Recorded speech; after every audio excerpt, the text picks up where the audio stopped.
அருட்பெருஞ்சோதி அருட்பெருஞ்சோதி தனிப்பெரும் கருணை அருட்பெருஞ்சோதி சர்க்குரு திருவருட்பிரகாச வள்ளலார் திருவடிகளே சரணம் சரணம் சரணம். தயாநிதி சுவாமி சரவணானந்த சர்க்குரு மலரடிகள் போற்றி போற்றி. அருட்பெருஞ்சோதி அமுதமே அமுதமளித்து எனை வளர்த்திட அருளாம் பெருட்பெரும் தாய்தன் கையிலே கொடுத்த தெய்வமே சத்திய சிவமே இருட்பெரு நிலத்தை கடத்தி எந்தனை மேலேற்றிய இன்பமே எல்லா பொருட்பெரு நெறியும் காட்டிய குருவே பொது நடம் புரிகின்ற பொருளே பொது நடம் புரிகின்ற பொருளே காயலாங்கனி எனக் கணிவிக்கும் ஒரு பெரும் கருணை அமுதே எனக்கு கண்கண்ட தெய்வமே களிகண்ட அற்புத காட்சியே கனகமலையே தாயலாமனைய என் தந்தையே ஒரு தனி தலைவனே நின் பெருமையை சாற்றிட நினைத்திட மதித்திட அறிந்திட சார்கின்றதோறும் அந்தோ வாயலான் தித்திக்கும் மனமலான் தித்திக்கும் மதியலான் தித்திக்கும் மன்னிய என் மெய் அறிவலான் தித்திக்கும் எனில் அதில் வரும் இன்பம் என் புகழுவேன் தூயலாம் பெற்ற நிலை மேல் அருட்சுகமலாம் தோன்றிட விளங்கு சுடரே துரிய வெளி நடு நின்ற பெரிய பொருளே அருட்ஜோதி நடராஜ குருவே துரிய வெளி நடு நின்ற பெரிய பொருளே அருட்ஜோதி நடராஜ குருவே அருட்ஜோதி நடராஜ குருவே. ஆன்மநேய பெரியோர்களே சான்றோர்களே அருள் தாய்மார்களே, குருவருள் ஆன்மீக மையத்தை சிறப்பாக நிர்வகித்து வரக்கூடிய தயவு திரு அருள் ஐயா அவர்களே, தயவு திருமதி அமுதவள்ளி அம்மா அவர்களே மற்றும் அனைவர்களுக்கும் என்னுடைய பணிவான வணக்கங்களை தெரிவித்துக் கொண்டு இன்றைய தினம் திருப்பள்ளி எழுச்சி என்ற தலைப்பை எடுத்துக்கொண்டு நாம் சிந்திக்க இருக்கின்றோம். இப்பொழுது மார்கழி மாதம் பிறந்திருக்கின்றது. மார்கழி திங்கள் மதிநிறை நன்னாள் என்று ஆண்டாள் நாச்சியார் அற்புதமாக சொல்லி இருக்கின்றார்கள். அருள் அறிவு விளங்கக்கூடிய மாதமாக இது இருக்கின்றது. ஆனால் இந்த காலத்திலே இறைவனை பள்ளி எழுப்புவது போல நாம் பள்ளி எழுந்து இறை அனுபவத்தை பெற வேண்டும். அதற்காகத்தான் நம்முடைய முன்னோர்கள் திருப்பள்ளி எழுச்சி பாடல்களை பாடியிருக்கின்றார்கள். திருப்பள்ளி எழுச்சி பாடல்களில் மாணிக்க வாசக பெருமான் பாடிய சிவபரம்பொருள் மீது பாடிய இருக்கக்கூடிய திருப்பள்ளி எழுச்சி, அடுத்து வள்ளல் பெருமான் பாடியிருக்கக்கூடிய அருட்பெருஞ்சோதி திருப்பள்ளி எழுச்சி, திருப்போரூர் முருகன் மீது சுந்தர சாமிகள் பாடியிருக்கக்கூடிய முருகன் திருப்பள்ளி எழுச்சி, அதே போல் அரங்கத்தம்மா மீது பாடியிருக்கக்கூடிய அரங்கத்தம்மா திருப்பள்ளி எழுச்சி, தொண்டரடி பொடியாழ்வார் பாடியிருக்கக்கூடிய பாடல். அதுவும் கடந்து நம்முடைய தேசப்பற்று மிக்க கவிமணி சுப்பிரமணிய பாரதியார் பாடியிருக்கக்கூடிய பாரத மாதா திருப்பள்ளி எழுச்சி, இன்னும் நிறைய திருப்பள்ளி எழுச்சிகள் இருக்கின்றன. ஆனால் வழக்கத்தில் இவை ஓரளவு தான் நமக்கு தெரிகின்றது. அதில் சிறப்பாக மாணிக்க வாசகருடைய திருப்பள்ளி எழுச்சியும் சிதம்பரம் ராமலிங்கம் என்னும் திருவருட்பிரகாச வள்ளல் பெருமான் அவருடைய திருப்பள்ளி எழுச்சியும் அதிகமாக புழக்கத்தில் இருக்கின்றது. இவைகளில் மெய்ஞான அனுபவ கருத்துக்கள் மனிதனுடைய உள் உணர்வை தட்டி எழுப்பி அருள் உணர்வை பெற்றுக்கொள்வதற்கு வாய்ப்பாக அந்த பாடல்கள் மிகவும் சிறப்பாக அருளோடு பாடி கொடுத்திருக்கக்கூடிய பாடலாக, அவர்கள் அருளால் பாடி அந்த அருளையே பெற்று அருள்மயமாய் வாழ்ந்து கொண்டிருக்கக்கூடிய பாடல்களாக அவைகள் இருக்கின்றன. அதனால் அந்த மாணிக்க வாசகருடைய திருப்பள்ளி எழுச்சியும் வள்ளல் பெருமானுடைய திருப்பள்ளி எழுச்சியும் எடுத்துக்கொண்டு நாம் சிந்திக்கலாம். நாட்டுப்பற்று மிக்க பாரத மாதாவின் திருப்பள்ளி எழுச்சியும் சிறப்பு வாய்ந்தவையாக பாரதியாரால் பாடப்பட்டிருக்கிறது. அதில் எதுவாக இருந்தாலும் மனிதன் உண்மை, ஒழுக்கம், ஜீவகாருண்யம், கடவுள் பக்தி, ஆன்ம நேயத்தோடு இந்த உலகத்தில் வாழ வேண்டும்.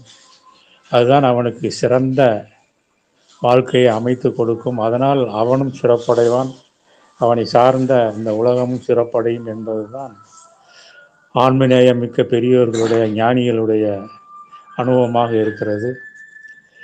அதனால் இறைவன் தூங்கி கொண்டு இருக்கவில்லை, மனிதன்தான் தூங்கி கொண்டு இருக்கின்றான். அது ஆன்ம விழிப்பே இல்லாமல், தான் ஆன்மா என்ற உணர்வே இல்லாமல் தூங்கி கொண்டு இருக்கின்றான். வெறும் தேக பிழைப்பு தான் பிழைத்து கொண்டு, தேகமே நான் என்று எண்ணிக்கொண்டு அதற்கான புற வாழ்க்கை முயற்சி தான். அதை வள்ளல் பெருமான் வாழ்க்கை என்று கூட சொல்ல மாட்டார், பிழைப்பு என்றுதான் சொல்கின்றார் வள்ளல் பெருமான். பிழைப்பு, பிழைத்து பிழைத்து பிழையாகி ஒரு நாள் தவறி போதல், மரணம் அடைதல், இறந்து போதல், அதுதான் பிழைப்பாக இருக்கின்றது. உலகத்தில் மனிதன் எப்படிப்பட்ட பிழைப்பு பிழைத்தாலும் ஒரு நாள் இறந்து போய்விடுகின்றான். அது பயம், கவலை, நோய், பிணி, தீமைகள், விபத்துக்கள், பேராபத்துக்கள், மரண வாதனை இவற்றினால் ஏதாவது ஒன்றால் தாக்குண்டு, அந்த தாக்குதல் எப்போது எவனுக்கு எப்படி வரும் என்று தெரியவில்லை. எவ்வளோ விஞ்ஞானம் முன்னேறி, விஞ்ஞானத்தையும் இறைவன் தான் கொடுத்திருக்கிறார். விஞ்ஞான கருவிகள் கிடைத்திருந்தாலும் அந்த கருவிகள்லாம், அந்த அறிவெல்லாம் மனிதனுக்கு தக்க சமயத்தில் உதவி செய்ய மறுத்து விடுகின்றன. நாம் தினசரி வாழ்க்கையில் பார்க்குறோம். அருள் அறிவு இருந்தால்தான் மனிதன் இரக்கமுடையவனாய் தன்னுயிர் போல் பிற உயிர்களை பாவிக்கக்கூடிய அந்த தயவு தன்மை, ஜீவகாரணியம் உடையவனாய் இருந்தால்தான் அது அவனுக்கு ஓரளவு உதவி செய்வதாக இருக்கின்றது. அப்படி இல்லாமல் அவன் எவ்வளோ விஞ்ஞான அறிவிலும் பொருள் செல்வத்திலும் வாழ்க்கை வசதிகள், அதிகாரம், என்னென்ன வசதிகள் பெற்றிருந்தாலும் அவனுக்கு வரக்கூடிய பயத்தையோ, கவலையையோ, நோய் பிணி தீமைகளையோ, விபத்துக்களையோ, மரண வாதனையோ தவிர்த்து கொள்ளவே முடியவில்லை என்பது நிதர்சனமாக நிதம் நம்ம கண்டுகொண்டே இருக்கின்றோம். இது ஒவ்வொருவரும் எல்லோரும் தினசரி பார்க்கக்கூடிய ஒன்றாகத்தான் இருக்கிறது. இதிலிருந்து மீள வேண்டும் என்றுதான் நம்முடைய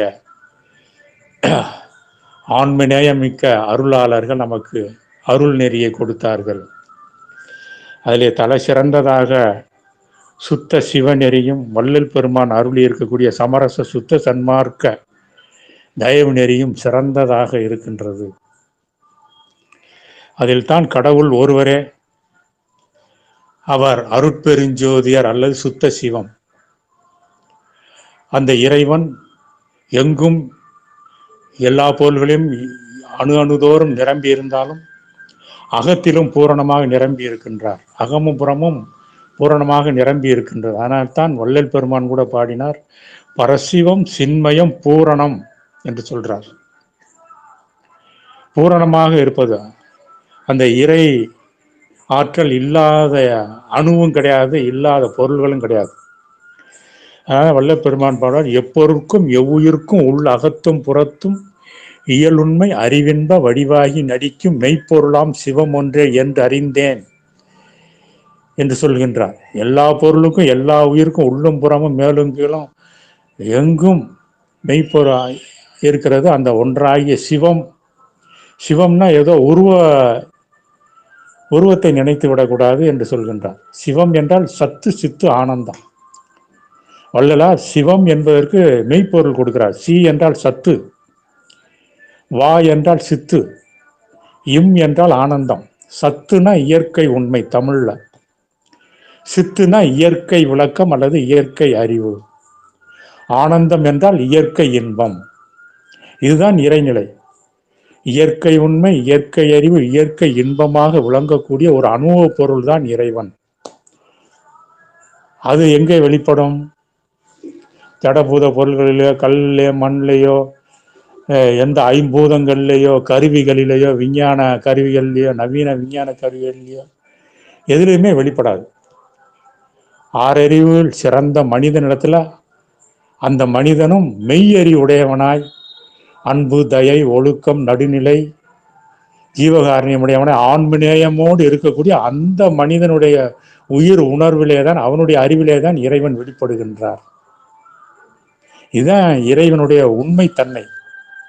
நம்முடைய சமயங்கள் அதைத்தான் நமக்கு வழி, கடவுள் உண்மை, உயிர்களுடைய உண்மை அல்லது மனிதனுடைய உண்மை, பொருள்களுடைய உண்மை எல்லாமே ஒன்றாகத்தான் இருக்கிறது. இதை புரிந்து கொண்டு உண்மை பக்தி, உண்மை கடவுள் வழிபாடு செய்து உண்மை ஜீவகாரியம் செய்து வாழ வேண்டும் என்றுதான் நம்முடைய ஞானிகள் ஆதியிலிருந்து வலியுறுத்தி வந்தார்கள். அது காலப்போக்கில் மாறிப்பட்டு போயிட்டு அதற்காகத்தான் வள்ளல் பெருமான் சிறப்பில் சிறப்பாக அந்த இரக்கத்தை வலியுறுத்தி, ஜீவகாரியத்தை வலியுறுத்தி, அந்த இரக்க நிலையிலிருந்து பக்தி, வழிபாடு, ஞானம் எல்லாம் பெறும். எதுவோ உலக வாழ்க்கையா சாதாரண லௌகீக சம்சார வாழ்க்கையா இருந்தாலும் அந்த ஆன்மநேயத்தோடு, ஜீவகாரணியத்தோடு, உண்மை ஒழுக்கத்தோடு இருந்து வாழ்ந்தால் தான் அது சிறப்பாக இருக்கும் என்று நமக்கு வலியுறுத்துகின்றார். ஆனால் இன்றைய உலகத்தில் அப்படி பார்க்க முடியல.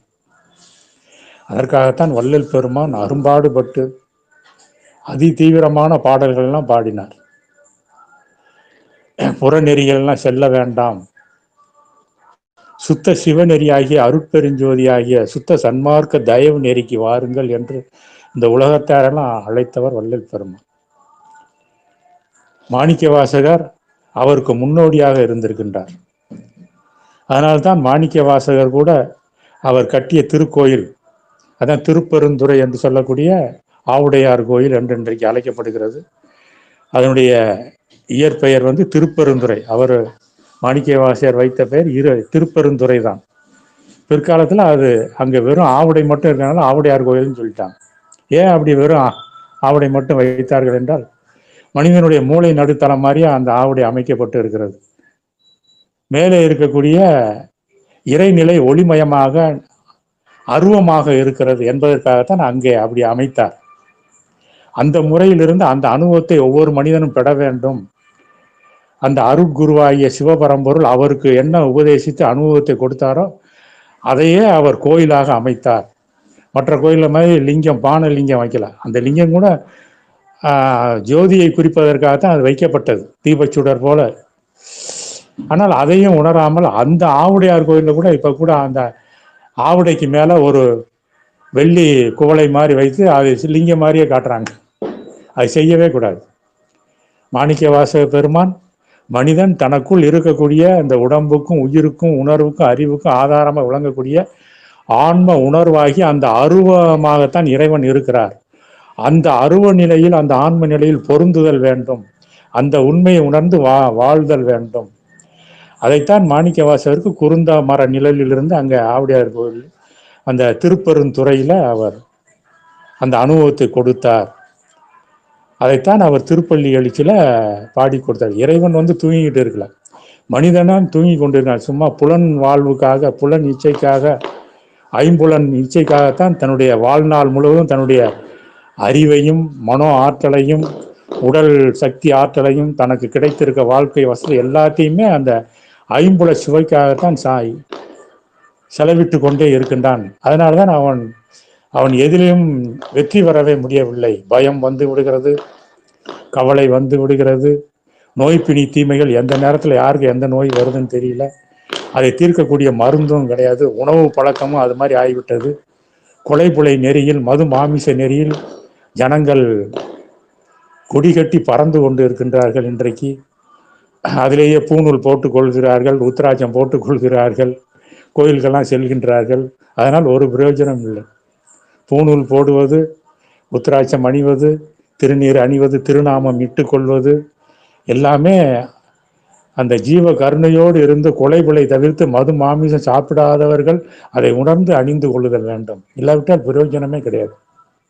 இதை சொல்றதுக்கு ஆளே இல்லை, தைரியமா சொல்றதுக்கு யாரும் கிடையாது. வள்ளலாருடைய சமரச சுத்த சன்மார்க்க தயவாளர்கள் தான் அதை எடுத்து சைவர்கள் கூட வழுவி போய்விட்டார்கள். ருத்ராட்சம் என்றாலே உருத்திர அச்சம், அதாவது அருள் கனல் கண் பேர். அதுக்கு அச்சம்னா கண். உருத்திரம் என்றால் அருள் கனல், சும்மா நெருப்பு கிடையாது. சூரியனா சந்திரனா அந்த நெருப்பலாம் எண்ண முடியாத சூரிய சந்திரர்கள் எல்லா ஆற்றலுக்கும் ஆதாரமாக இருக்கக்கூடியதுதான் அருள் கனல் என்று சொல்லப்படுது. அதான் அக்னி, அருள் அக்னி, அதுதான் இறைநிலை. அந்த அருள் அக்னி தான் எங்கும் அருவமாக பூரணமாக அகம்புறம் எங்கும் உயிர்களிலும் ஜடபூத பொருள்களிலும் ஒவ்வொரு அணுக்குள்ளும் புறமும் வெளியிலும் எல்லாமே இருக்கிறது அந்த அருள் அக்னி கனல் தான். அந்த அருள் அக்னி கனலுக்கு தான் 64 கலை என்று நம்முடைய ஞானிகள் சொன்னார். அதனால்தான் மதுரையில் 64 திருவிளையாடல் என்று வைத்தது. சூரியனுக்கு 12 கலை தான் இருக்கிறது, சந்திரனுக்கு 4 கலை தான். அந்த 4 கலையோடு ஒரு நாள் மட்டும் சூரியனுடைய 12 கலையை வாங்கி 16 கலையா ஒரு நாள் ஒரு முகூர்த்தம் காட்டிட்டு அது அப்படி குறைய ஆரம்பிச்சு விடும் சந்திரன். நட்சத்திரத்துக்கு மற்ற எல்லாத்துக்கும் 4 கலை தான் இருக்கிறது. அதனாலதான் அந்த 64 தான் இறைநிலையாக இருக்கின்றது. அதனால அந்த 6 நாளும் கூட்டம்னா 10ன்னு வரும். அந்த 10 என்பது நம்ம ஆன்மாவாக இருக்கிறது. ஆன்மாவை 10 என்று சொல்வார்கள். அந்த 10 ஆகிய ஆன்ம நிலையில் இறைவன் அனுபவத்தோடு வெளிப்பட இருக்கின்றார். நாம உணராதனால, நாம தூங்கிட்டு இருக்கிறதுனால அவர் எழும்பாது போல் இருக்கிறது என்று மனிதன் எழ வேண்டும் என்பதற்காகத்தான் ஞானிகள் திருப்பள்ளி எழுச்சியை பாடினார்கள். அதனால தான் அங்கே ஆவுடையார் கோயிலில் திருப்பெருந்துறையில் இருக்கக்கூடிய இறைவனுக்கு பெயர் ஆன்மநாதர் என்று பெயர். ஆன்மநாதர், ஆன்மா அருவமான, அதனால தான் அங்கே ஆவிடை மட்டும் அமைக்கப்பட்டிருக்கிறது. மூலஸ்தானத்தில் அம்பிகை சன்னதியிலும் கிடையாது, அங்கே திருவடி மட்டும்தான் இருக்கும். உருவ வழிபாடு அங்கே கிடையாது. ஆதியில் அங்கே உருவ வழிபாடே கிடையாது. பிற்காலத்தில் வந்தவர்கள் தான் சிற்ப ஆலயங்களை கட்டி கட்டி இப்படி இது பண்ணிட்டு இப்போ வழக்கத்திலே இல்லாத சிவலிங்க மாதிரி வழிபாடெல்லாம் செய்து கொண்டே வருகின்றார்கள். மற்ற திருக்கோயிலில் இருக்கக்கூடிய சிவலிங்கத்தில் கூட ஏதோ பொட்டு மட்டும் வேணா வைக்கலாம். அங்கே இப்போ எல்லாம் என்ன பண்ணுறாங்க, கண்ணு மாதிரி கண்ணு 2 கண்ணு போட்டு வாய் போட்டு மனிதனுடைய முகம் மாதிரியே சிவலிங்கத்தை வைக்கிறார்கள். அது தவறு. அது எதற்காக நம்முடைய ஞானிகள் சிவலிங்க வழிபாடு, அது அருவுருவ வழிபாடு. ஆவுடையார் கோயிலில் அருவ வழிபாடு, மற்ற சிவலிங்கங்கள் இருக்கக்கூடிய சிவாலயங்களில் அருவுருவ வழிபாடு. மனிதனுடைய அறிவு தான், அறிவை காட்டுவதற்காகத்தான் அப்படி அருவுருவமாக அந்த சிவலிங்கத்தை வைத்தார்கள். மூளை நடுத்தளத்தில் விளங்கக்கூடிய உணர்வு நிலை, அதைத்தான் அதான் விளக்கினுடைய ஜோதி மாதிரி, விளக்கும் ஜோதி மாதிரி தான். மற்றது 3வது உருவ நிலை, அதைத்தான் மூர்த்திகளாக வைத்தார்கள். சிவமூர்த்தங்கள், முருகன் மூர்த்தி, விநாயகர் மூர்த்தி, அம்பிகை மூர்த்தி, இப்படி பெருமாள் மூர்த்தி, விதவிதமான மூர்த்திகளை எக்கச்சக்கமாக உண்டாக்கி விட்டாங்க. அதனாலே மெய்ஞானத்தை உணர முடியாமல் மனிதன் ஏதோ இப்போ சாப்பாட்டுக்கும் அல்ப பிழைப்புக்கும் ஏதாவது கிடைச்சா போதும், அதுதான் வாழ்க்கைன்னு சொல்லிட்டு அதற்கான முயற்சியில் படுறோம். அதில் கஷ்ட நஷ்டம், பயம், கவலை, நோய்கள், இந்த மாதிரி இதான் வறுமை, இதெல்லாம் வரும்போது அப்போ தான் கொஞ்சம் தெய்வத்திட்ட போய் ஏதாவது வழிபாடு பண்ணுவோம்னு சொல்லி ஏதோ பேருக்கு வழிபாடு பண்ணுறாங்க. உண்மை வழிபாடு எங்கும் காண முடியவில்லை. கோயில்கள்லாம் உண்மை அருள் ஒளி நிறைந்திருப்பதாக தெரியவில்லை. எங்கு பார்த்தாலும் கோயில்களில் ஒரே கூட்டம், ஆரவாரம், ஒரு அமைதி, அன்பு, தயவு எதுவுமே கிடையாது. கோயில்களில் பூரா அந்த மாதிரி நடந்து கொண்டு இருக்கிறது. எங்கு கூட்டமே இல்லாத கோயில் இருக்கிறதோ அங்கே தான் இறைவனுடைய சாநித்தியம் பூரணமாக இருக்கின்றது, புறத்திலும். அதனால தான் இந்த உண்மையை உணர்ந்து மனிதன் வாழ வேண்டும் என்பதற்காகத்தான் தனக்குள் இறைவன் ஏதோ பள்ளி கொண்டிருப்பதாகவும் அவரை எழுப்புவது போலவும் திருப்பள்ளி எழுச்சி பாடலை பாடினார்கள். அதான் மாணிக்க வாசகர் பாடிய முதல் பாடல், போற்றி என் வாழ் முதலாகிய பொருளே புலர்ந்தது பூங்கலல் கிணை துணை மலர்கொன்றேற்றி நின் திருமுகத்து எமக்கு அருள் மலரும் எழில்நகை கண்டு நின் திருவடி தொழுகோம் சேற்றிதழ் கமலங்கள் மலரும் தன்வயல் சூழ் திருப்பெரும் துறை உரை சிவபெருமானே ஏற்றுயர் கொடியுடையா எனை உடையா எம்பெருமான் பள்ளி எழுந்த அருள் ஆயே என்று அற்புதமாக மாணிக்கவாசகர் பாடுறார். போற்றி என் வாழ் முதலாகிய பொருளே என்றார். எடுத்தவொடனே என்னுடைய வாழ்க்கைக்கு முதலாக, ஆதாரமாக, முதலும் முடிவுமாக இருக்கக்கூடிய, அஸ்திவாரமாக, ஆதாரமாக இருக்கக்கூடிய பொருளே என்று அற்புதமாக பாடுறார். மாணிக்கவாசகருடைய திருவாசகம் எல்லாருக்குமே தெரியும். திருவாசகத்தை ஓதினால் உருக்கம் உண்டாகும். அதான் திருவாசகத்துக்கு உருகாதார் ஒரு வாசகத்துக்கு உருகாருன்னு நம்ம பழமொழியை சொல்லிட்டே போய்கிட்டே தான் இருக்கோம். ஆனால் அதை ஓதி உருகி அந்த சிறநடு தளத்தில் இருக்கக்கூடிய ஆன்ம ஒளி நிலையில் ஒன்றி இருக்கக்கூடிய உணர்வை பெற வேண்டும். அதுதான் உண்மையான உருக்கம். புறத்துல உருகி உருகி அகத்துல போய் ஒன்றணும். அக வழிபாடு இப்ப மறைந்து போய்விட்டது. அதான் திருமூல தேவநாயர் ரொம்ப வருத்தப்படுறார். இப்படி இறைவனை பற்றி தெரியாமல் இப்படி ஏதோ என்னத்தையோ இப்போ இது பண்ணிக்கிட்டே இருக்காங்களே என்று சொல்றார். அவரும் இறைவனை காட்டி கொடுப்பதற்காக எத்தனையோ பாடல்களை கா சொல்லுகிறார். கண்ணாக்கு மூக்கு சிவஞான கூட்டத்தில் பண்ணாக்கி நின்ற பழம்பொருள் ஒன்றுண்டு, அண்ணாக்கினுள்ளே அகண்ட ஒடி காட்டி பெண்ணாக்கி நம்மை பிறப்பித்தவாறே என்று சொல். கண்ணாக்கு மூக்கு செவியெல்லாம் விளங்கக்கூடிய அந்த ஞான கருவிகள் விளங்கக்கூடிய தலைபாகத்துல தான் பண்ணாக்கி நின்ற பழம்பொருள் ஒன்றுண்டு, எல்லாத்தையும் கடந்த ஆ உலகமே எந்த பொருளுமே உயிருமே உண்டாக சூனியமாக இருந்த நிலையிலிருந்து ஆதியிலிருந்து வரக்கூடிய ஒரு பழம்பொருள் மனிதனுடைய சிறநடு தளத்தில் இருக்கின்றது. அதே அண்ணாக்கின் உள்ளே அகண்ட ஒளி காட்டி, அங்கிருந்தே அகண்டம் முழுவதும் அண்டம் முழுவதும் பார்க்கலாம்னு சொல்றார் வள்ளல் பெருமான். சொல்றார், அண்ட பரப்பின் திறங்கள் அனைத்தும் காணும் கண்கள் எய்தியே கண்டேன் அவற்றில் உள்ள செய்தியை அங்கை கனி போல் என்று சொல்றார்.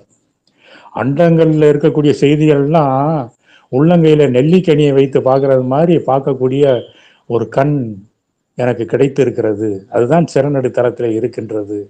அது எல்லோருக்கும் இப்பயும் இருக்கத்தான் செய்கிறது. ஆனா அந்த உணர்வை பெருக்கிக் கொள்ளவில்லை, பெருக்கி கொள்ள. அதனாலதான் சிவபெருமானுக்கு நெற்றிக்கண் இருப்பதாக நம்முடைய ஆதி சிவநிலையில் அதைத்தான் காட்டி கொடுத்தார்கள். சும்மா நம்ம வெளியில மட்டும் சிவனுக்கு நெற்றி கண் இருக்கு, லிங்கத்துல ஒரு கண்ணை போட்டுக்கிட்டு இப்படி காட்டிக்கிட்டு இப்படி தெரியறோம். ஓதி ஓதி உணர்ந்து உணர்ந்து உருகி உருகி அந்த உள் ஒளி நிலையில் ஒன்றி நிற்க பழகணும். அதனாலதான் திருமூலர் இன்னும் பாடல்ல சொல்றார், நெற்றிக்கு நேரே புருவத்து இடைவெளி உற்றுற்று பார்க்க ஒளிவிடும் மந்திரம் பற்றுக்கு பற்றாய் பரமன் இருந்திடம் சிற்றம்பலம் என்று சேர்ந்து கொண்டேனே. இறைவன் இருக்கக்கூடிய இடம் எதுன்னா புருவமத்தி உச்சி குழி தான். அங்கதான் திருச்சிற்றம்பலம்.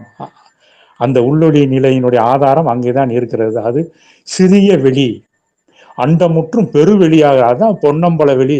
வெளியில இருக்கிறது கூட பொன்னம்பல வெளி, பெருவெளி. அதனாலதான் வடலூர்ல வடலூர் பெருவெளி என்று அந்த 108 ஏக்கருக்கு வள்ளல் பெருமான் பெயர் வைத்தார். வடலூர் பெருவெளி என்று வைத்து அது முதல் நிலையில அந்த ஜோதி கோயில் மூலஸ்தானம் மட்டும்தான் அங்க இருக்கிறது. அங்க வடலூர்ல அந்த காலத்துல எல்லாம் ஆதியில சிவாலயங்கள் பூரா அந்த மூலஸ்தானம் மட்டும்தான் உண்டாக்குனாங்க. அப்புறம் வருங்காலத்துல ராஜாக்கள் அப்படியே கோயில்களா உண்டாக்கிட்டே வந்துட்டாங்க. அதனால அந்த உள்ளொளி நிலை தான் திருச்சிற்றம்பலமா அணுத்துவமாக இருக்கிறது. அணுநிலையாக திருச்சிற்று அம்பலம். சிறிய அம்பலம் மட்டும் இல்ல, சித்துனா ஞானமயமான வெளி. சும்மா சாதாரண அறிவு கிடையாது, எல்லாத்தையும் சனத்திலே அதான் அண்ட பரப்பின் திறங்கள் அனைத்தையும் உடனே உணர்ந்து அந்த அனுபவம் பூரா கிடைக்கக்கூடிய அணுத்துவமான நிலை நமக்குள்ளே இருக்கிற, அதான் இறைநிலை. அங்கேதான் இறைவன் கோயில் கொண்டு இருக்கிறார். அந்த சிற்றம்பல வெளியில தான் இருக்கிறார். அவர் அருளால் நான் சேர்ந்து கொண்டேன் என்று திருமூல தேவநாயனார் நமக்கு சொல்றார்.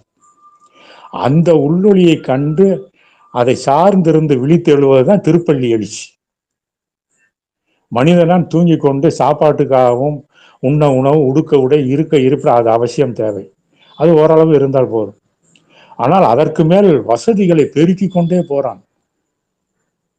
சாப்பாட்டிலே விதவிதமான வசதி, ருசியும் அனுபவம், நிறைய உணவுகளை தயாரித்து உண்டு பழகுகிறான். உடுக்க உடை விதவிதமான உடைகளை, அதிக விலை உடைகளெல்லாம் உணித்தி கொண்டு அலைகின்றான். தன்னுடைய வாழ்நாள் சம்பாதிக்க பொருள்னா இதுல அப்படியே கொட்டி கவுத்துறான். அப்புறம் இருப்பதற்கு வீடு, விதவிதமான பங்களாக்களை, ஒரு 4 பேர் இருக்க பெரிய 10-20 பேர் தங்குற மாதிரி பெரிய பெரிய பங்களாக்களை கட்டி கொண்டு வாழ்கின்றார்கள். எத்தனையோ பேர் வீடு இல்லாமல் பாவம் ஓட்டு வீட்டிலையும் குச்சி வீட்டிலையும் வாடகைக்கு எவ்வளோ கஷ்டப்படுறாங்க. உலகம் முழுவதும் எத்தனை ஜனங்கள் நம்ம நாட்டில், நம்ம பாரத புண்ணிய பெருநாட்டில் தமிழ்நாட்டிலே பார்த்தா எவ்வளோ பேர் சின்ன சின்ன வீடுகளில் படுக்க, ஏதோ சாப்பிட, அந்த மாதிரி சின்ன வீடுகள் எவ்வளோ பேர் எவ்வளோ கஷ்டம். ஆனால் எத்தனையோ பேர் எவ்வளோ பெரிய பங்களாக்களில் எவ்வளோ வசதியாக, அதுலேயும் ஏசி அது இதுன்னு என்னென்ன நவீன கருவி அவ்வளோ வச்சுக்கிட்டு வாழ்கிறாங்க. அதெல்லாம் வாழ்வதனால் என்ன பிரயோஜனம்?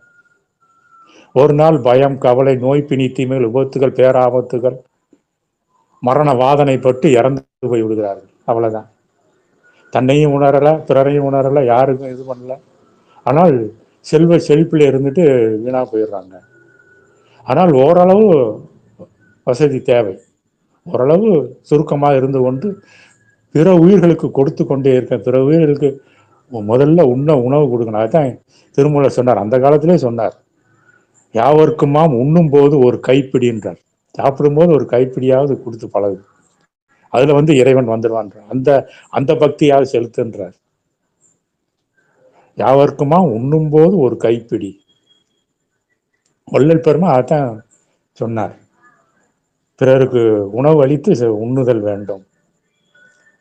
நாமே விதவிதமா சாப்பிட்டுக்கிட்டே சாப்பாட்டு பொருள் எல்லாம் வேஸ்ட் ஆகி கொண்டு இருக்கக்கூடாது என்று சொன்னார். எதற்காக? கடவுள் உண்மையையும் உயிரின் உண்மையும் மனிதனுடைய உண்மையும் ஒன்றுதான் என்று உணர்ந்து அந்த நிலைத்த இன்பத்தை பெற வேண்டும். இந்த உலக வாழ்வில் எவ்வளவு பெரிய வசதி வாய்ப்பு அதிகாரத்தோடு இருந்தாலும் இறப்பு தான். விபத்துல எத்தனை பேர் பெரிய பெரிய வசதி படைத்தவர், பெரிய பெரிய அதிகாரத்தில் இருந்தவங்களாம் விபத்துல இறந்து போயிருக்காங்க. எப்படி விபத்து வருதுன்னே தெரியல, எந்த நேரம் எந்த விபத்து எங்க வருதுன்னே தெரியல.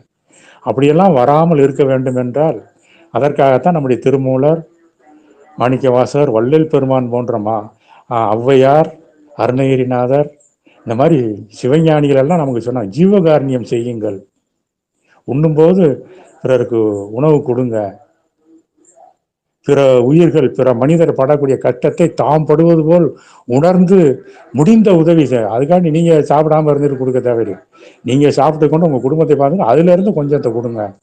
அப்படித்தான் வள்ளல் பெருமான் சொல்றார். நம் தகுதி அளவு, நம் தரத்துக்கு தகுந்த மாதிரி ஜீவகாருண்யம் செய்யுங்கள். பசிக்கு உணவு கொடுத்தல், நோயுற்றவர்களுக்கு மருந்து போன்ற உதவிகள் செய்தல், கல்வி இல்லாதவருக்கு கல்வியை கொடுத்தல், இது மூன்றும் செய்யணும். ஆனா இதில் பிரதானமானது உணவு கொடுத்தல். உணவு தான். உடனே பசியோடு இருக்க முடியாது, உடனுக்குடன் பசி நீக்குதல் வேண்டும். அதனாலதான் 63 நாயன்மார் வரலாறுகளை பார்த்தீங்கன்னா எல்லாருமே அந்த உணவு, சிவனடியார்களுக்கு உணவளிப்பது என்ற இதை வைத்தார்கள். எல்லா மனிதருமே சிவ அம்சமாக பார்த்தார்கள். சிவனடியாருக்கு மட்டும்தான் உணவு கொடுக்கணும் கிடையாது. புறத்துல வேடம் போட்டுக்கிட்டு சிவனடியார் மாதிரி இருக்கிறாங்க. ஆனால் எந்த மனிதனா இருந்தால் எந்த விதம் பசியோடு வாடும்போது அவருக்கு உணவு கொடுத்தோம்னா அது இறைவனுக்கு நேர போய் சேர்ந்தது. அதனால இளையாங்குடி மாறநாயனார் போன்றவர்கள்லாம் தன்னுடைய கூரையே பிச்சு அடுப்பு எரிச்சு உணவு கொடுத்ததாலாம் வரலாறு கூறுகிறது. ஏன்னா அந்த இரக்கத்தை வளர்த்து கொள்ளுதல் வேண்டும். இரக்கம்தான் இறைவன், அது தெரிஞ்சுக்கிறான். மற்ற புறத்துல இருக்க ஆடம்பரங்கள்லாம் விட்டுறணும். அதான் ஒருத்தர் அச்சமாகி அந்த ஞான கண்ணை மனிதன் பெற வேண்டும்.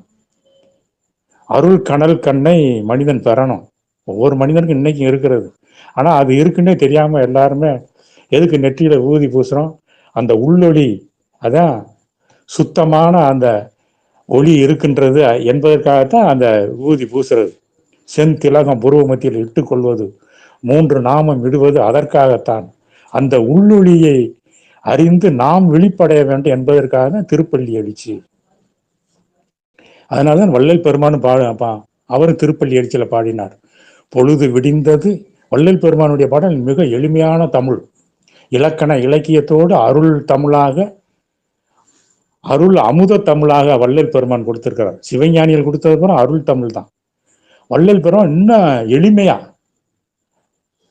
பொழுது விடிந்தது, என் உள்ள மென்கமலம் பூத்தது, பொன்னொழி பொங்கியது, எங்கும் தொழுது நிற்கின்றனன், செய்பணியெல்லாம் சொல்லுதல் வேண்டும் என் வல்ல சர்க்குருவே, முழுதும் ஆனான் என ஆகம வேத முறைகளெல்லாம் மொழிகின்ற முன்னவனே, எழுதுதல் அரிய சீர் அருட்பெருஞ்சோதி என் தந்தையே, பள்ளி எழுந்து அருள்வாயே என்று தெளிவா கேட்கிறார். எழுதுதல் அரிய சீர் அருட்பெருஞ்சோதி என் தந்தையேன்னு சொல்றார். எழுதி காட்ட முடியாது, சொல்லி காட்ட முடியாது, உணரத்தான் முடியும். அவர்தான் உள்ளிருந்து உணர்த்துகிறார், நாம இருந்தும் உணரவும் செய்கின்றார். அதான் இறைவனுடைய இரண்டற்ற நிலை. உள்ளிருந்து உணர்த்துவது அந்த இறைவன் தான். அந்த அருட்சிவமாகி அருட்பெருஞ்சோதி தான் உள்ளிருந்து உணர்த்துறார். நாம் என்ற அந்த ஆன்ம உணர்வாயிருந்தும் உணர்வதும் அவருடைய ஆற்றல் தான். நமக்கு ஒரு சுதந்திரமும் இல்லை என்றுதான் வள்ளல் பெருமான் சொல்ற. தேக சுதந்திரம், போக சுதந்திரம், ஜீவ சுதந்திரம் என்ற மூவகை சுதந்திரம் இறைவனால் தான் நமக்கு கொடுக்கப்பட்டிருக்கிறது. ஆனால் நாம பெற்றது மாதிரி நினைத்து கொண்டு நாம் வந்து அதான் அகங்காரம் என்பது. அதான் தேகப்பற்று தான் இருக்கிறதுல பெரிய அகங்காரம் என்று சொல்லப்படுகிறது. அதான் தேகத்தையே நாம் என்று எண்ணிக்கொண்டு இதான் என் வடிவம், போட்டோ எடுத்து வீட்டில எல்லாம் மாட்டிக்கிறோம், தெரு தெருவா போட்டோ போடுறோம், அதுக்கு ஒரு பேர் வச்சுக்கிறோம். ஆனால் அந்த உண்மை, அந்த பெயரினுடைய உண்மை அது இறைவனை குறிக்கின்ற பேர். இப்ப எல்லாம் பேர் ஏதோ பேர் வைக்கிறாங்க. முன்னையெல்லாம் தெய்வ தமிழ் பெயரா வைத்தார்கள். அதனால அந்த உருவம், அதனால தான் ஒருத்தர் அவங்கள பார்த்து வயசு என்னாச்சுன்னு கேட்டால் எனக்கு 50 ஆச்சு, 30 ஆச்சு, 20 ஆச்சு, 60 ஆச்சு, 70 ஆச்சுன்னு சொல்றாங்க.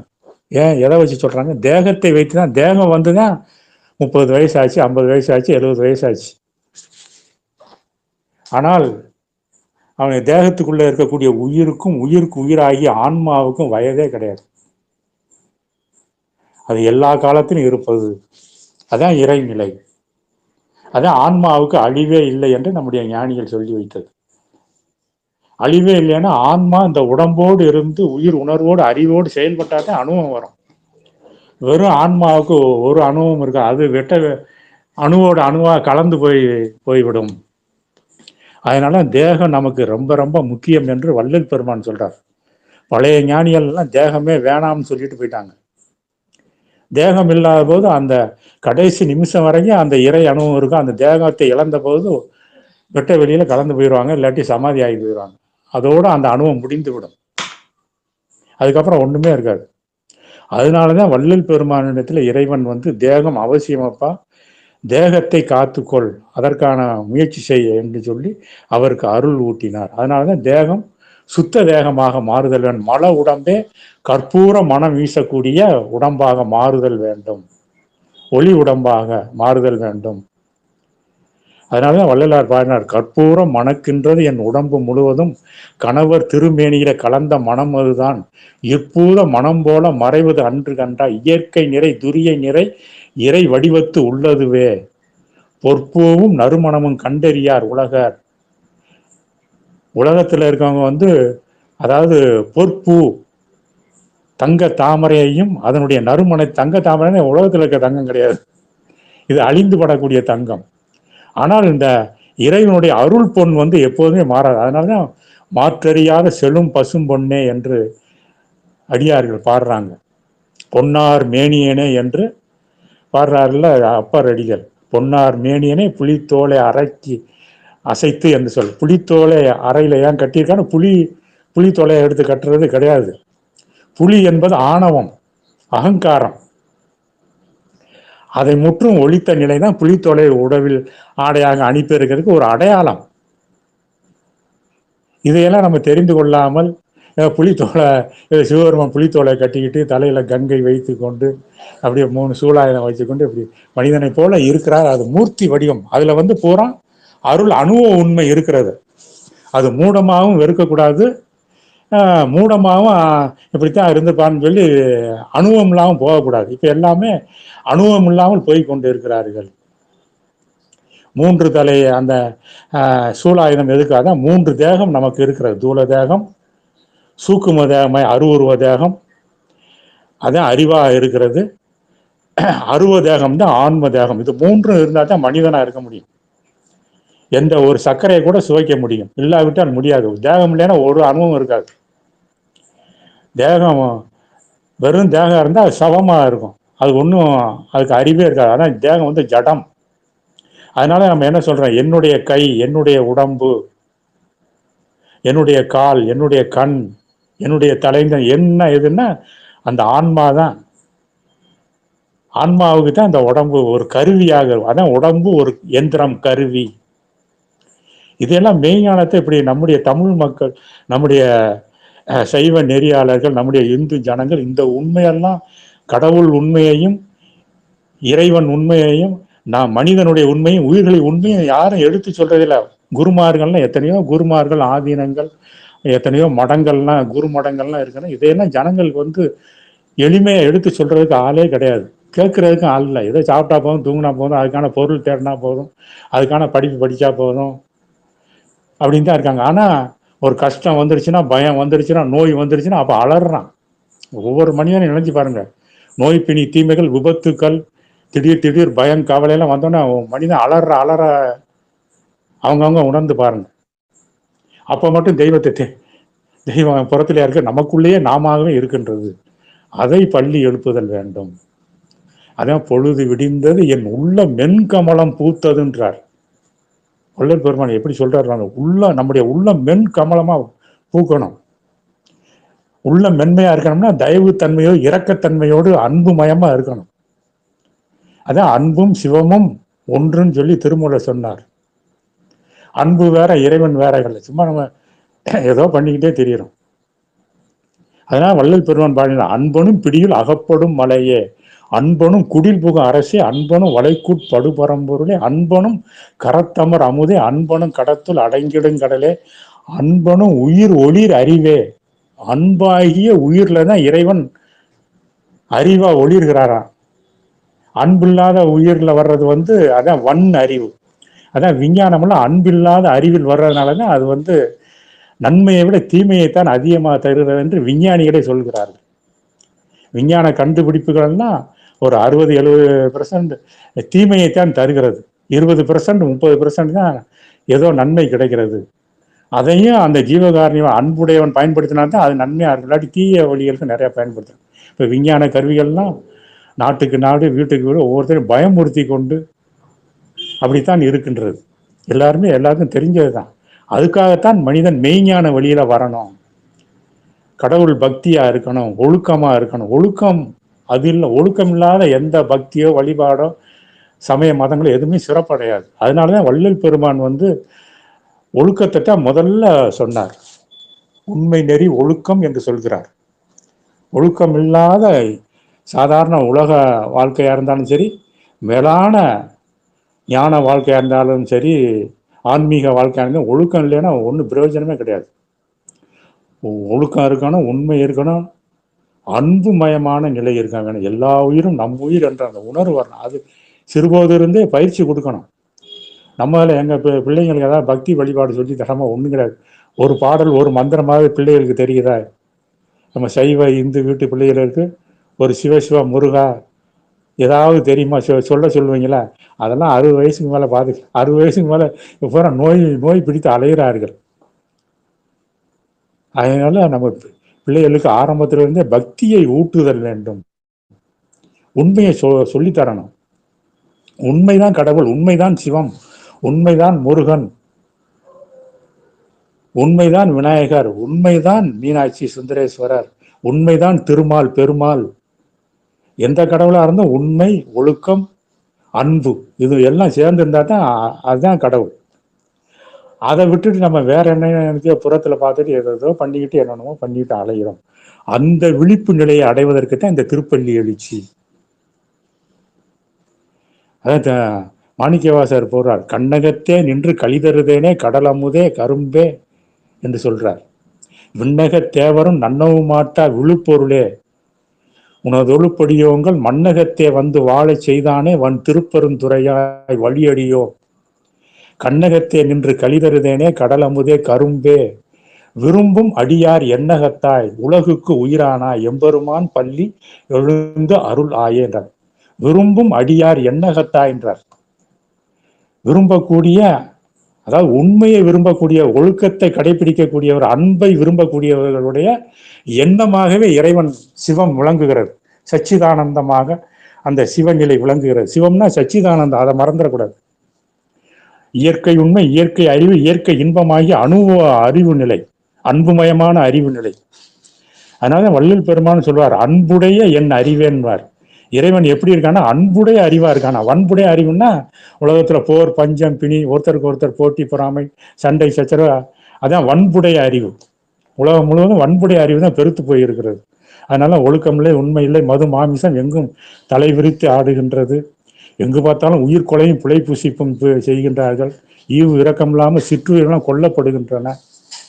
உணவுக்காக ஒரு உயிரை கொண்டு சாப்பிட்டா அவன் எப்படி அன்பு மயமா இருப்பான், சிவத்தை அடைய முடியும், சிவநிலை அவனை உணர முடியுமா? ஒண்ணுமே முடியாது. அதனால சைவ நெறி, சைவம்னா சாப்பாடு மட்டும்தான் நம்ம நினைக்கிறோம். சைவம்னா உயர்ந்த அருள் நெறி, இச் ஐ என்று. அந்த சை என்ற எழுத்தை பிரிச்சோம்னா இச் ஐன்னு வரும். சகர மெய்யெழுத்து, ஐ என்ற உயிரெழுத்து, 9வது உயிரெழுத்து. உயிரெழுத்து தமிழ் உயிரெழுத்து வரிசையில் 9வது எழுத்தாக ஐ இருக்கின்றது. ஐனா தலைவன், இறைவனை குறிக்கக்கூடியது. அது 3வதாக காஞா சா என்ற இச்ச 3வது எழுத்தாக சா அந்த சகரமை வருது. இச் என்று நம்முடைய சிறநெடுத்தளத்தில் அந்த தலைவன் ஐ என்ற தலைவன் இருக்கின்றான். அதனால ஐயர் என்ற, ஐயர்னா தலைவன் அர்த்தம், இறைவனைத்தான் குறிக்கும். ஐயன், ஐயர். ஆகினால் இந்த உண்மையெல்லாம் சாதாரண பள்ளி கூட இதுல இருந்து கூட சொல்லி தரணும். அப்படி ஒரு சமரச நிலை, ஆண்மநேயமிக்க பொதுவான சமுதாயம் இன்னும் உருவாகலை. ஆனால் வருங்காலத்தில் வந்துடும். வள்ளல் பெருமான் சொல்ற இன்னொரு 50-100 ஆண்டுகள்ல எங்கும் பொது நோக்கம், மனிதனுக்கு பொது நோக்கம் உண்டாகிவிடும். அதற்குள்ள மனிதன் இன்ப துன்பம், நோய்பிணி, தீமை, விபத்துகள், போர், பஞ்சம் இவைகளால் அல்லல் பட்டு அவன் அன்புமயமான கூடிய பக்குவத்துக்கு மனிதன் வந்துடுவான்னு சொல்லியிருக்கார். இன்னொரு 50-100 ஆண்டுகள் அந்த மாதிரி சூழ்நிலை வந்துவிடும். கட்டுக்கடங்காத நோய்பிணி, தீமைகள், விபத்துகள், இதெல்லாம் தாங்க முடியலன்னா மனிதன் எங்க எதையாவது ஒரு அடைக்கலத்தை தேடி ஓடுவான். அப்பொழுது அவன் அன்புமயமாக ஒழுக்கத்தை கடைபிடிக்கணும், உண்மையா இருக்கணும்னு அந்த உணர்வு வந்துடும். அதற்காகத்தான் உலகத்தில் இன்றைக்கு அழிவுகள் அதிகமாக இருக்கிறது. மனிதன் எண்ணத்தினாலும், சொல்லினாலும், செயலினாலும், பொருளினாலும் அதிக அழிவு செயல்களை புரிந்து கொண்டு இருக்கின்றான். நினைச்சு பாருங்க.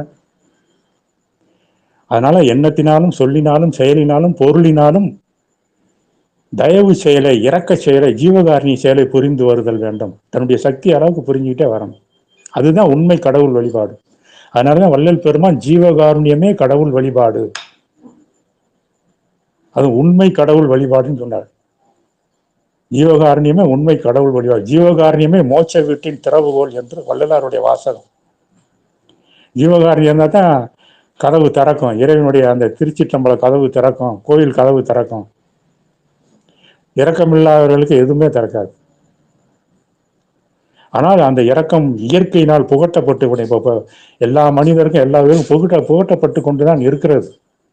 ஐம்பூதங்கள்லாம் அத்துமீறி செயல்பட, மனிதன் எப்படி அத்துமீறி துஷ்பிரவன் தனக்கு கிடைத்திருக்க சக்தியை வைத்துக்கிட்டு செய்கிறானோ அதுபோல இப்ப இயற்கையாகி ஐம்பூதங்களும் செய்ய ஆரம்பித்து விட்டன.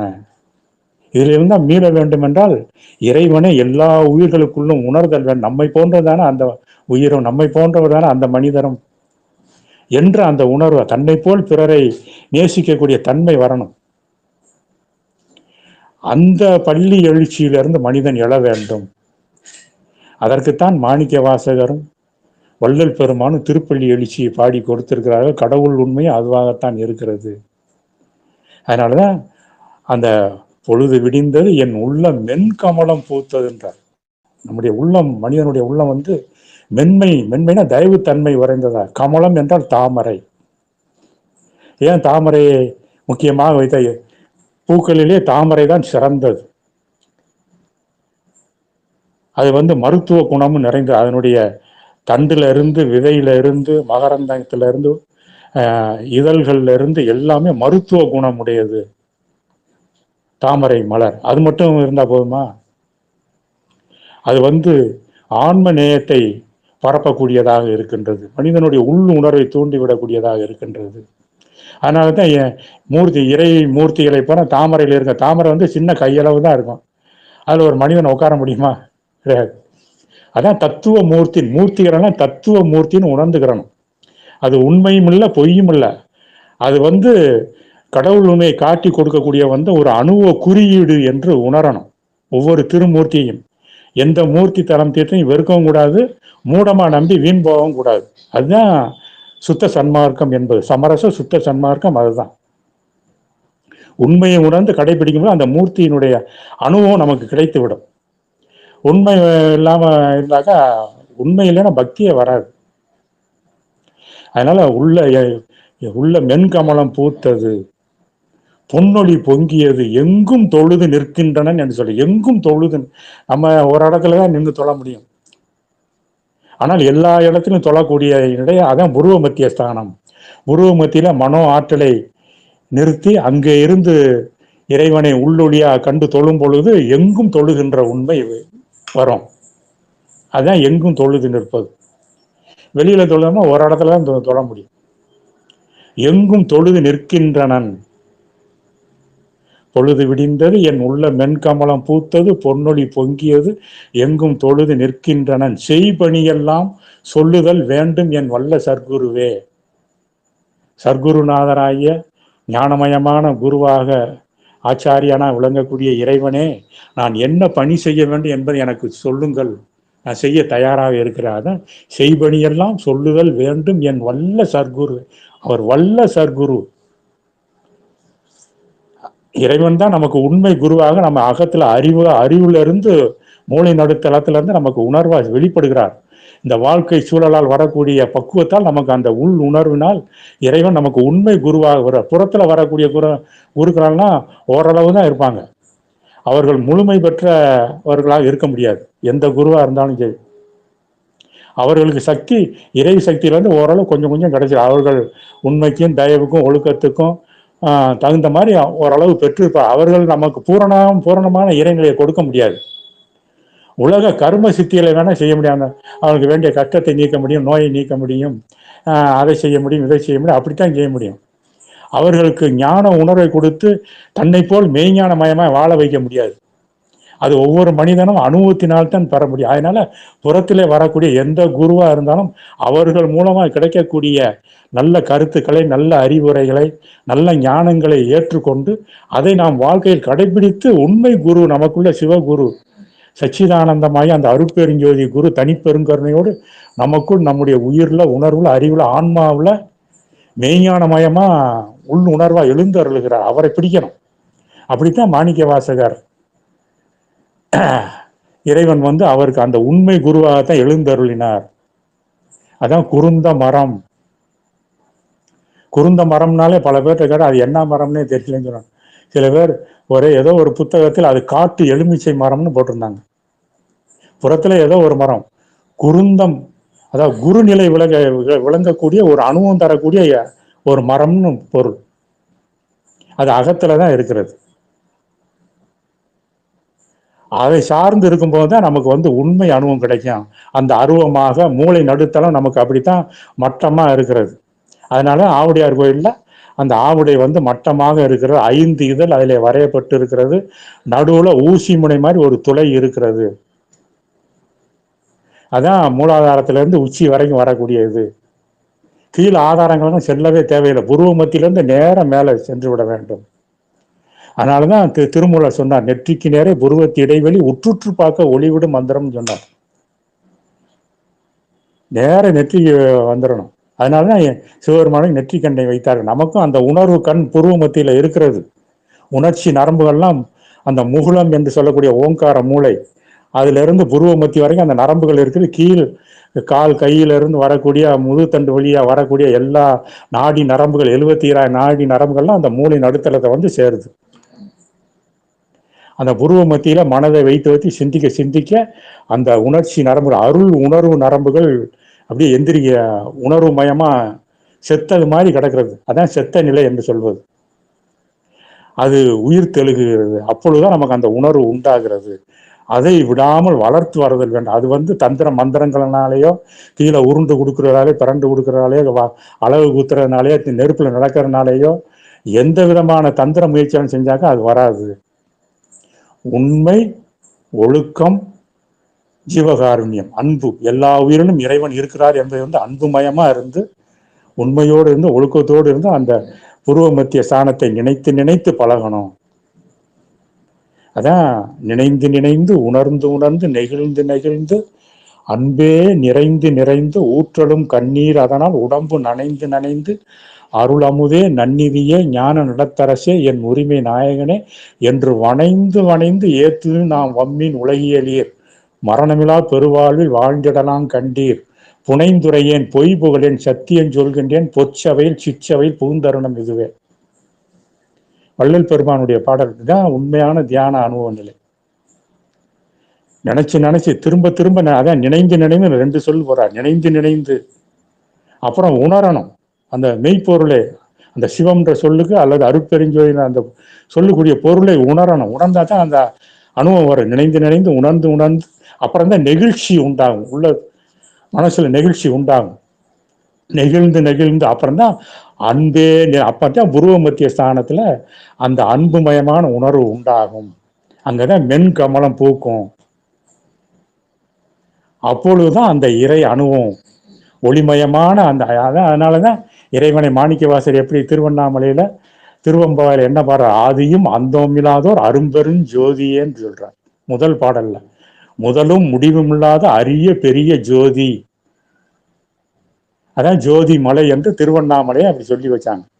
புறத்துல ஒரு அனுபவத்துக்காக அடையாளத்துக்காக மாதிரிக்காக செய்து வைக்கிறார். மாதிரியை வைத்து அனுபவத்தை பெறணும்.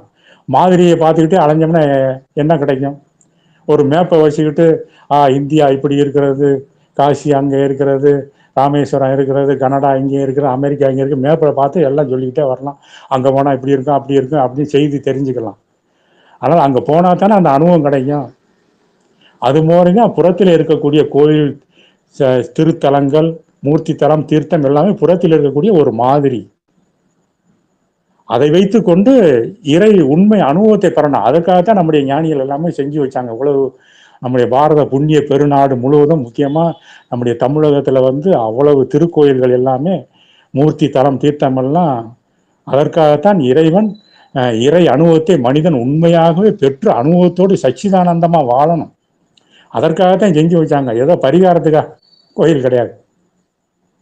பரினாலும் குதிரை, ஆரம்னா ஒளிவட்டம்னு அர்த்தம். குதிரை என்பது நம்முடைய உண்மை அறிவை குறிக்கக்கூடியது, ஆன்ம அறிவை குறிக்கக்கூடியது. அதனால்தான் இறைவன் குதிரையில வர்ற மாதிரிலாம் இப்ப சிவபெருமான் கூட மதுரையில குதிரை சேவகனா வந்தார். நம்ம சாதாரணமா இருக்கும்போது வஞ்சிய நெறி போல இருக்கிறோம். அந்த உண்மை உணர்வு, அருள் உணர்வு வரும்போது இறைவன் அமர்ந்து வரக்கூடிய வெள்ளை குதிரையாக, கல்யாணி குதிரையாக மாறிடுறோம். இதுதான் அந்த வரலாற்றில் இருக்கக்கூடிய ரகசியம், உண்மை. இப்படித்தான் புராணங்கள்லாம் உண்டாக்கப்பட்டிருக்கிறது. அதான் மதுரையில் 64 திருவிளையாடல்கள்ன்றது அதான். வெள்ளை குதிரை. இப்ப எல்லா சாமிகள்லாம் பாருங்க வெள்ளை குதிரைலாம், ஐயனார், கருப்பண சாமி, அது இதுன்னு எல்லா சாமியும் வெள்ளை குதிரைனா எங்கேயாவது கருப்பு குதிரையில வருதா? வெள்ளை குதிரை என்பது மெய் அறிவு நிலை. அதான் சரஸ்வதியும் வெள்ளை தாமரையில் இருக்கிறார், கயக்கீவரும் வெள்ளை குதிரையாவே இருக்கிறார். இதெல்லாம் தத்துவ கற்பனையா சொல்லி அதன் மூலமாக அனுபவத்தை பெற வேண்டும் என்று சொன்னா, நம்ம உண்மையில குதிரையில வருவாருன்னு நினைச்சிட்டு இருக்கோம்.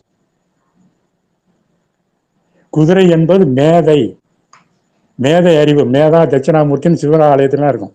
மேதைன்னா ஞானம், ஞானமயமானது. ஞானம்னா சும்மா சாதாரண அறிவு கிடையாது. எல்லா உயிரும் என் உயிர் என்ற அனுபவம், அதுதான் ஞானம். அதனாலதான் வள்ளலார் நமக்கு வலியுறுத்தினார். திருமூலராகத்தான் சொல்றார், உயிர்களுக்குள்ள இறைவனை பார்க்கணும். வெளியிலேயும் அதுதான் இருக்குன்னு உணர்ந்துட்டு அவற்றின் மேல் அதிக பற்று செலுத்தாமல், பாசம் செலுத்தாமல், அந்த உயிரில் இருக்கக்கூடிய இறைவனுக்கு மட்டும் நம்ம என்ன செய்ய, பசி தெளித்தால் பசி நீக்கணும், அறிவு, ஞான அறிவு கொடுக்கணும், அறிவு கொடுக்கணும், வைத்திய உதவினா வைத்தியம். வள்ளலார் அப்படித்தான் வடலூர்ல சத்திய தர்மசாலை ஆரம்பம். முதல்ல பசி தவிர்த்தார், அங்கேயே வைத்தியம் செய்தார். தமிழ் வகுப்பு, வடமொழி வகுப்பு, திருக்குறள் வகுப்பு, ஆங்கில வகுப்பு, வேத பாடசாலை எல்லாமே நடத்தினார். ஒரு அரசாங்கமே செய்ய முடியாத பெரிய வேலையெல்லாம் வள்ளல் பெருமான் வடலூர்ல செஞ்சார் அன்னைக்கு. அவ்வளவுபடி அருள் ஆற்றல் மிக்க சுத்த சிவ ஞானியாக, அருளாளராக அவர் அருட்பெருஞ்சோதி மயமாக திகழ்ந்தார். கடவுள் மனிதனாகவும் இருந்தார். அப்படிதான் சிவனடியார் ஒவ்வொருவருமே கடவுள் மனிதனாகத்தான் இருந்திருக்காங்க பழைய முன்னோர்கள் எல்லாம். இப்போ அந்த மாதிரி பார்க்குறது அபூர்வமா. ஏன்னா உண்மையை கடைபிடித்து ஒழுக்கமா இருந்து ஜீவகாரணியம் இருந்தால் தானே அருள் கிடைக்கும். தந்திர மந்திர முறைகளில் போகக்கூடாதுன்னு வள்ளல் பெருமான் சொல்றார். தந்திர மந்திரங்கள்லாம் சிறு சிறு சித்திகளை காட்டும். அதனால் பள்ளியிலிட்டு நாம் ஏமாந்து போய் விடுவோம், அதில் போகக்கூடாது. எல்லா உயிரையும் தம்முயிர் போல் பாவிக்கக்கூடிய உணர்வை பெற்றவன் எவனோ அவனே கடவுளாவான் என்று வள்ளல் பெருமான் சொல்றார். அதுதான் நம்முடைய திருமூலர்னு சொல்றாங்க. மாணிக்கவாசர் எல்லாருமே அப்படித்தான் இருந்தாங்க. ஞான சம்பந்தர்ல இருந்து எல்லாருமே அப்படித்தான். திருமால் அடியார்கள் எல்லாமே அப்படித்தான் உண்மையா ஒழுக்கமா, உயிரே போனாலும் அந்த உள்ளொளி நிலையிலிருந்து ஒழுக்கத்தோடு வாழ்ந்திருக்கிறாங்க. சும்மா ஏதோ பேருக்கு வேஷம் போட்டு கொண்டு அலையே கிடையாது. அதனால தான் அப்படி என் உள்ள மென்கமலம் பூத்ததுன்னு சொல்ல. அப்படி அந்த இறைவன் தான் ஆகம வேத முறைகளெல்லாம் போற்றி கொண்டு காண முடியாமல் எழுதி காட்ட முடியாதுன்ற ஆகமங்கள் வேதங்கள் மறைகள் எல்லாமே திருமறைகள் எல்லாமே இறைவனை ஓரளவு தான் சொல்லி காட்டுறாங்க. அடியார்கள் வள்ளல் பெருமான் மாணிக்கவாசகர் எல்லா ஞானிகளுமே ஏதோ ஓரளவு தான் சொல்லி காட்ட முடியும். முழுமையாக இறைவனை காட்டவே முடியாது, எழுதி காட்ட முடியாது, சொல்லி காட்ட முடியாது, உணர்த்தவும் முடியாது. அப்படிப்பட்ட ஆற்றல் மிக்கது இறைநிலை என்றுதான் எல்லா ஞானிகளும் பணிவோடு சொல்றாங்க. அதான் ஆகம மறைகளெல்லாம் எழுதற்கரிய அருட்பெருஞ்சோதி என் தந்தையே பள்ளி எழுந்து அருள்வாயே. எனக்குள்ள இருந்து எழுந்து உன்னுடைய பூரண அருள் அனுபவத்தை என்னுடைய அறிவுல உணர்வுல எண்ணத்துல சொல்ல செயல உடம்புல எல்லாத்துலையும் விளங்குவாயாக. அப்படி விளங்குனாத்தான் நம்ம வாழ முடியும், வாழாமல் போகக்கூடாது. அதற்காகத்தான் இந்த திருப்பள்ளி எழுச்சி. பள்ளி என்பது சிறநடு தலம்தான். அதான் பகர பீடம் என்று சொல்வார். மூன்றாம் பிறை மாதிரி. அதான் தமிழ் எழுத்து வந்து அந்த பானா அந்த காலத்தில் வட்டமாக தான் மூன்றாம் பிறை மாதிரி தான் வரைவாங்க. பானா பானா என்று தமிழ் எழுத்து. இப்போத்தான் அச்சுக்காக சதுரமாக போட்டுக்கிறோம். அதனால தான் அந்த காலத்தில் வட்ட எழுத்து என்று தமிழ் மொழியை சொன்னார்கள். அதில் ஒரு புள்ளி அதான் சிறநடுத்தலத்தில் அந்த மூளை நடுத்தலம் அப்படிதான் ஓங்கார மூளை அப்படிதான் ஒரு குழியாக இருக்கிற. முன்னாடி பெருமூளை, பின்னாடி சிறுமூளை, நடுவில் ஓங்கார மூளைன்னு அந்த குழி போன்ற மூளை இருக்கிறது. அதுதான் 1000 இதழ் தாமரை மாதிரியே இருக்குமா. அது முதுகு தண்டுக்கு மேலே உட்காந்துருக்கு. அது உட்காந்துருக்க அந்த மூளையினுடைய அந்த இடம் வந்து முதுகு தண்டுக்கு மேலே ஒரு எலும்பு, அசல் விநாயகர் மாதிரியே ஒரு எலும்பு கூடு இருக்கு. அதுக்கு மேலே அந்த மூளை இருக்கிறது. இங்கே புருவ மத்தியிலிருந்து பார்க்கும் பொழுது சிவலிங்கம் போல ஒரு இடைவெளி இருக்கின்றது. அதுதான் மூர்த்தியா, சிவலிங்க மூர்த்தியா அருவுருவமாக காட்டினாங்க, விநாயகராக காட்டினாங்க. அதான் வேல் மூலாதாரத்திலேருந்து வரக்கூடிய அந்த நிலையைத்தான் வேலாக ஒளியா, முதல்ல ஆவியில அந்த ஒளியாகத்தான் எல்லா ஞானிகளும் வழிபட்டிருக்காங்க. சமய மதங்கள்லாம் உண்டாக முன்னாடி கந்தளி ஜோதியாகத்தான் இருந்தது என்று தொல்காப்பியம் கூறு. அகத்தியம் தொல்காப்பியம், அகத்தியம் கிடைக்கல. அதுக்கு அடுத்த நூல் தொல்காப்பியம். அதான் கந்தளி ஜோதியாகத்தான். கந்தளினா அடியும் முடியும் இல்லாத ஒளிமயம் என்றுதான் சொல்லப்படுகிறார். அதைத்தான் சிவலிங்கமா வேளா, அப்புறம் மனிதனை போல முருகன் கையில வேல் வச்சிருக்க மாதிரி இப்படி காட்டி, விநாயகர் போன்ற அந்த மூளை நடுதலை எலும்பு கூட தான் அப்படி காட்டி இப்படி ஒன்னொன்னா காட்டினாங்க. ஆனா உண்மை அந்த உள்ளொளி நிலையை, அருட்பெருஞ்சோதி நிலையை, சிவ ஜோதி நிலையை எல்லாரும் மறந்துட்டு புறத்தில் இருக்க வெறும் உருவத்தை மட்டும் பற்றி கொண்டார்கள். அதனாலதான் அனுபவம் இல்லாத இன்றைய வழிபாடு முறைகள், குரு மடங்கள் எல்லாமே அனுபவம் இல்லாதவர்கள் தான் இருக்கிறாங்க. எல்லா இடத்துலையும் பார்த்தீங்கன்னா நீங்க நல்லா சிந்திச்சு பாருங்க, வெறும் வேடதாரிகளாக இருக்கின்றார்கள். அதனாலதான் வள்ளலார் ஜாதியிலே மதங்களிலே சமய சாத்திரங்களிலே ஆதியிலே அபிமானித்து அலைகின்ற உலகீர் நீர் அழிந்து அலைந்து வீணே அழிதல் அழகளவே நீதியிலே சன்மார்க்க நிலைதனிலே நிறுத்தமிடும் தனித்தலைவர் ஒருத்தர் அவர்தான் என்று நமக்கு எடுத்து காட்டுகிறார். அதனால் அந்த உள்ளொளிதான் எல்லா மூர்த்தி தலம் தீர்த்தம், எல்லா சமயங்களின் உண்மை, எல்லா ஞானிகளின் உண்மை, எல்லா மனிதனுடைய உண்மையும், எல்லா உயிரினுடைய உண்மையும் அந்த ஆன்ம அருவ நிலைதான். அந்த அருவத்துல இருந்து அருவுருவமாகிய அறிவு வருகிறது நமக்கு. அது செயல்படுவதற்கு உடம்பாகி இந்த கருவி கிடைத்திருக்கிறது. ஆறறிவுடைய மனிதன் மட்டும்தான் உணர. அந்த ஆறறிவுல அன்புமயமாய் இருந்தா தான் உணர முடியும். மற்ற எந்த முயற்சினாலையும் தலைகளாக நின்னாலும், மூச்சு அடக்கினாலும், மூச்சை ஏற்றி இறக்கி என்ன விட்டாலும் ஒன்றும் நடக்காது. அற்ப பிரயோஜனம் கிடைச்சி வீணா போயிடுவாங்க. அதனாலதான் வள்ளல் பெருமான் அந்த மாதிரி முறையெல்லாம் செல்ல வேணாம், அன்புமயமா இருங்க, ஒழுக்கமா இருங்க, உண்மையா இருங்க, ஜீவகாரணியமா இருங்க, பிற உயிர்களில் பிற மனிதர்களில் தன்னை போல் பிறரை பார்த்து அவைகளுக்கு என்ன உங்களால் முடியுமோ அதை செய்து. சிவஞானிகள் அப்படித்தான் இருப்பாங்க. அது மாதிரி இருந்து வாழ்க்கை நடத்தும் பொழுதுதான் இறை அனுபவம் சித்திக்கும். அந்த பள்ளி எழுச்சி, அந்த இறைவன் நம்ம உள்ளத்தில் பள்ளி எழுதல் வேண்டும், அந்த அனுபவம் கிடைக்கணும்.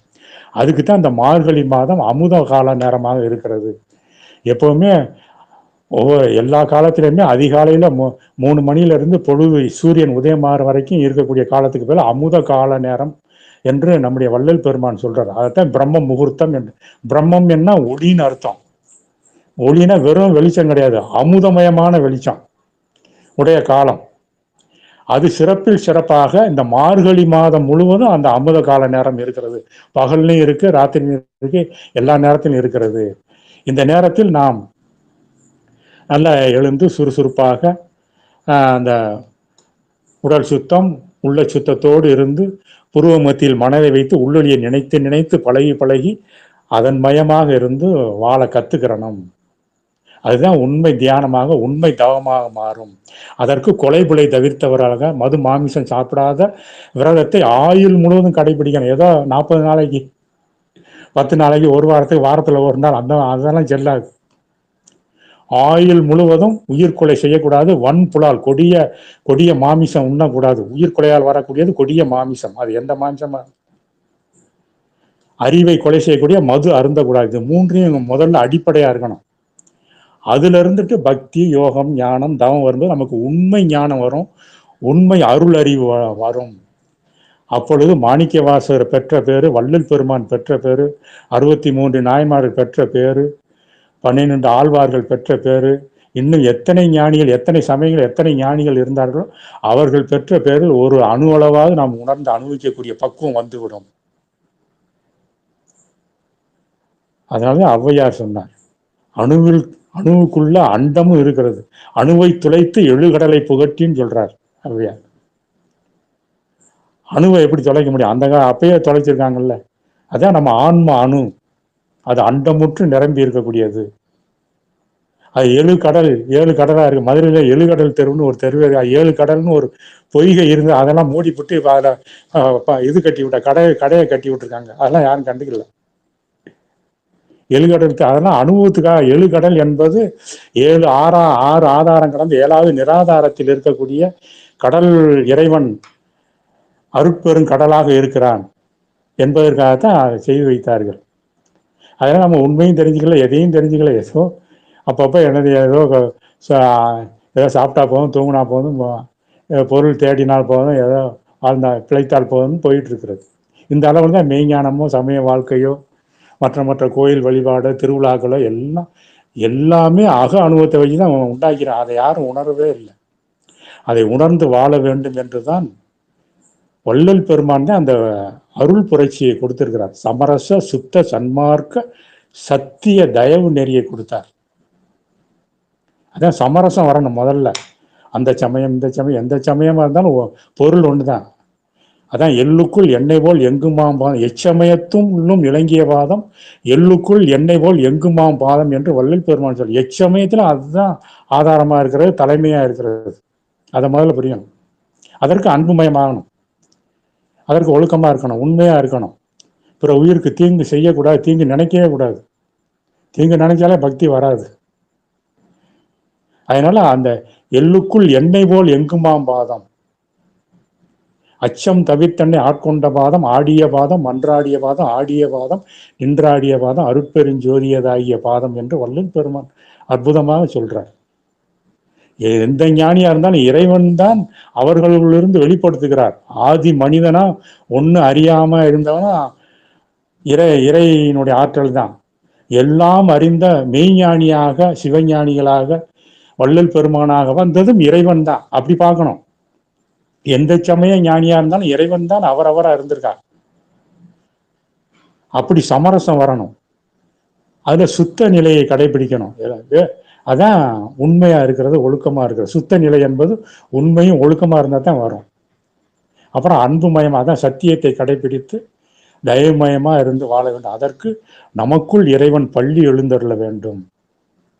அதுதான் திருப்பாவையில் ஆண்டாள் நாச்சியார் பாடினாங்க.